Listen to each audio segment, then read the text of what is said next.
Gents, I just want to pause the episode for a moment to let you know about the Strong Men of Value Academy.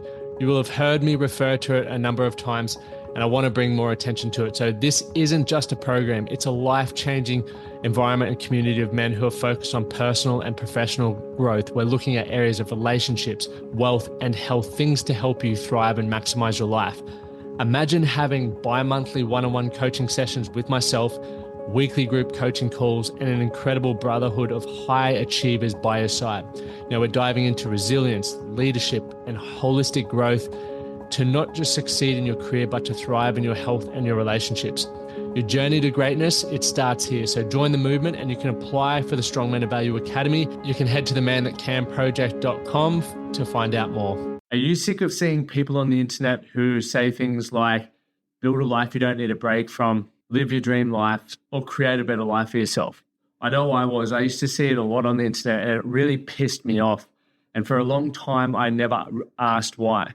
But if I were to give myself feedback and really ask that question now, it's because I wanted to live a better life, but I knew where I was not living up to that. I was drowning in bills, my relationship was barely surviving, and I really struggled with my self-confidence. And I truly believe even to this day that those three things are very important things to living a great life. And that's what I want to talk to you about in today's podcast episode. So what I'm going to share with you, the framework, is what I used to change my life even when I wasn't mentally in the best state to do so.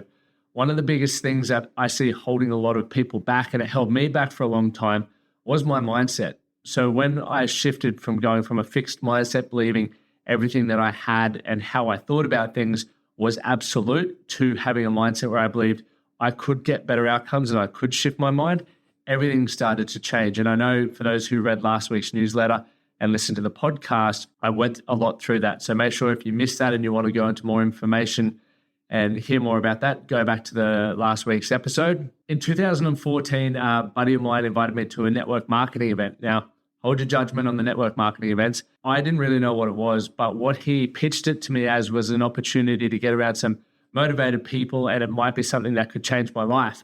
As I've spoken about a lot on the podcast, I was desperate to change stuff. My life wasn't in a great position, but I was also hesitant to do things differently because I was, I guess, afraid of failure and I didn't want to take risks. But there was something in that invitation that prompted me to want to do it. And anyway, fast forward, I went to this event and what I witnessed was quite overwhelming, quite mind-blowing. I saw a heap of happy, clappy people jumping on tables, high-fiving and hugging each other, and themselves probably.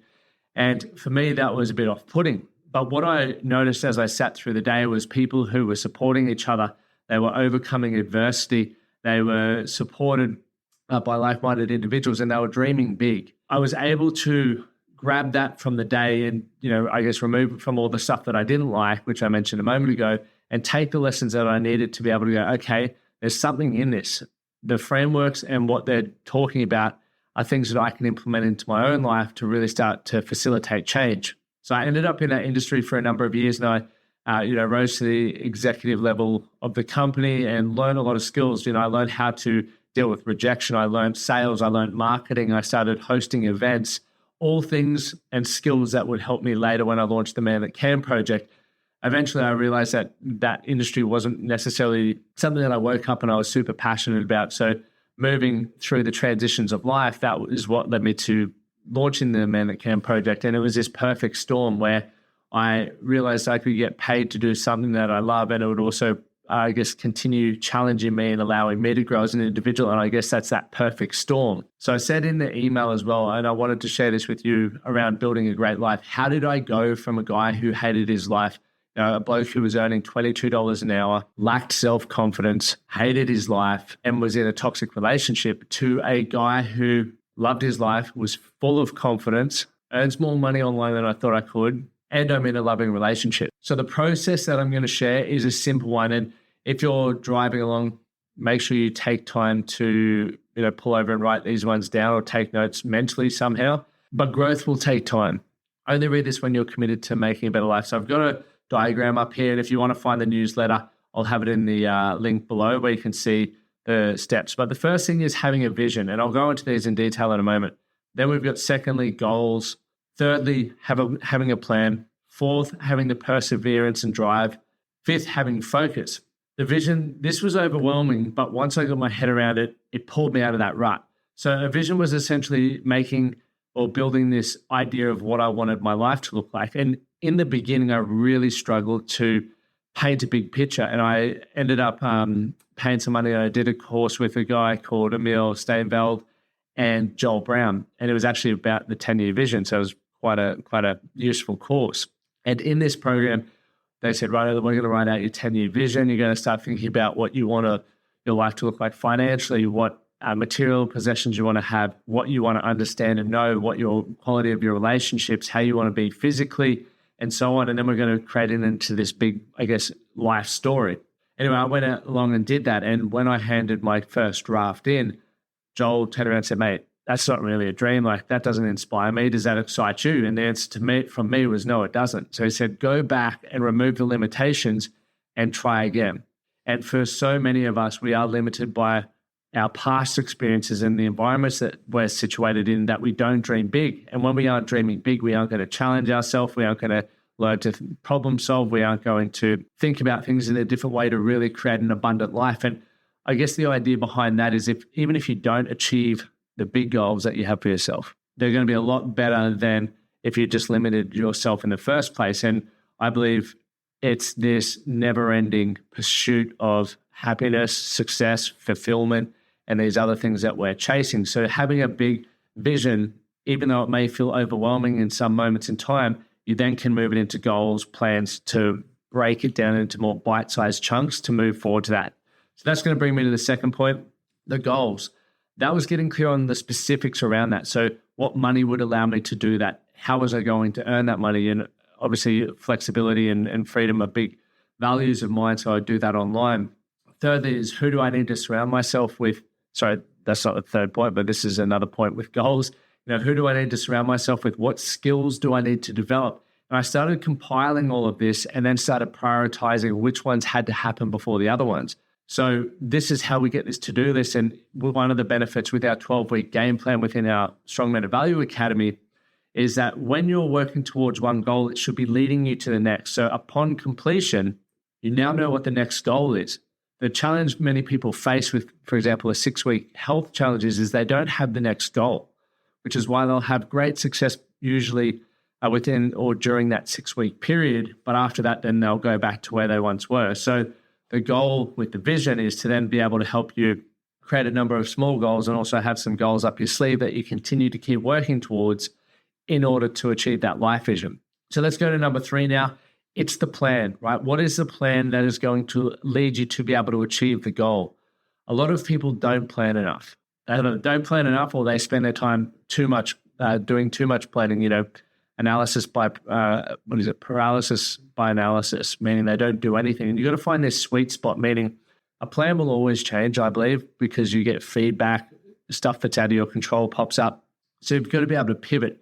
But when you do enough due diligence and you create a plan that isn't going to take you too much time, but can allow you to start moving towards what you want, that to me is that perfect plan.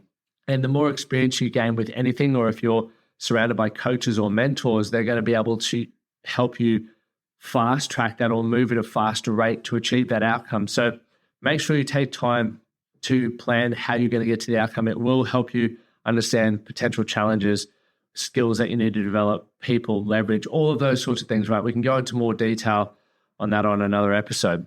The fourth one is perseverance or drive. We know that when obstacles jump up or rear their head, that a lot of people quit. The same with drive, or, as a lot of people like to call it, motivation. Everyone gets excited in the beginning when you're setting the big goals. But after a week or two, the drive or motivation may disappear for a lot of people. So you've got to get really clear on why you want to achieve the outcome or why that vision's important to you. But you also have to accompany that with the belief that it's possible for you. Because if you don't believe it's possible for you, you're always going to be fighting with this. You're having two conversations in your head. One day you may believe you can do it, the other day you may not. And to be honest, I had those conversations, but I also still fundamentally believe that I can achieve the things that I'm setting out to do, even if it means I have to learn new skills, I have to make certain sacrifices, because they're all part of the process of success. So Understand why you want to achieve the outcomes and what is going to get your ass out of bed even on the rainy, cold days to achieve those outcomes. Now, the final one that I mentioned was focus, right? Where focus goes, energy flows. Is it about focusing or is it about removing distractions? I personally believe as I get older in life, it's about removing distractions. It's very easy to want to say yes to everything, right? It's a great opportunity to learn. You may have the FOMO, fear of missing out, or as you become more successful, more opportunities, arrive on your desk. And for me personally, I love feeling important. I love feeling needed. So it's very hard to turn those things down. But when you have focus towards achieving the goals that you want to achieve, saying no is one of the hardest but yet most important things to do. Ultimately, when you understand what your goal is, you need to ask yourself the question, is this going to move me closer to my goal or distract me? And if it's distracting you, you then get to make the decision, okay, do I want this distraction in my life right now, or do I need to be laser focused on the outcome? And my belief is a lot of people aren't getting the results that they want because they are getting distracted, right? They're allowing more distractions in their life, which is removing their focus. So if you want to make some rapid success, just bunker down for 3 to 6 months and really focus in on doing the things that you need to do that are going to move you to the outcomes that you're really excited about and focused on for the moment. If you're listening to this and you're thinking to yourself, I don't really have anything, or I don't have a vision, and maybe it is too overwhelming, that's exactly where I started. The first thing that I set was just to make $1 million. This was even before I did that course with Joel and Emil. I thought to myself, I want to make $1 million. I didn't really know much else about that. But when I set that goal, I just believed it was going to solve so many problems without even, thinking about it in too much detail. I just thought $1 million, be able to travel a lot, buy nice things, not worry about money. They sounded pretty cool to me. And it was in the pursuit of the $1 million that I became the person that I am today, that I'm still growing into. You realize and recognize that in order to earn $1 million, you have to learn specific skills. You have to sharpen up your communication. You have to think about things differently, which ultimately builds your self-confidence, builds your belief, and will change your environment, because you will either grow with people or apart from people. That's just part of that process. So on the pursuit, if you want that badly enough, you will grow and evolve as a person and as a man. So you will grow your mindset, you will grow your network, you'll grow your skill set, you will grow your communication. And they're all things that are going to help you overall, not only in business and with your finances, but with your relationships and your social environments, and just the relationship and fulfillment you'll find within yourself. It's one of the best journeys I've embarked on. And this episode right now is literally being recorded on my phone. I don't have any of my podcast stuff. Amy and I are on holidays at the moment, and I always record on a Thursday, which is today. But I didn't want this the fact that I'm not at home and I wasn't prepared in time to be a reason why I didn't get an episode out. And I think when you're committed to living a great life and you have an idea of what that looks like and the things that you need to do and have committed to in order to achieve that, you'll do whatever you need to do regardless. It's very cool when you get or make progress in things to get the fancier equipment and all of that sort of stuff, and suddenly the things that you started with aren't good enough. I think that's bullshit. So I hope you enjoyed this one. I hope the audio has been fantastic. The image or the video on YouTube, I'm sure, is sharp as it's an iPhone. But if you would love to start making some progress, head over to the Academy or check out our 7-day Strong Man of Value Academy challenge. You can get started for $27. It's going to give you 7 days worth of deep thinking, and there's templates in there that you can actually start implementing and actioning to build a better life and really understand some fundamental things that will put you in control of your life. So thank you for listening to the Man That Can Project podcast. My name is Lachlan Stuart, and I hope you enjoyed this episode and found it helpful. If you did, please take a moment to rate and review the Man That Can Project on your favorite podcast platform. And don't forget to subscribe to stay up to date with our newest episodes. We'll see you again next time.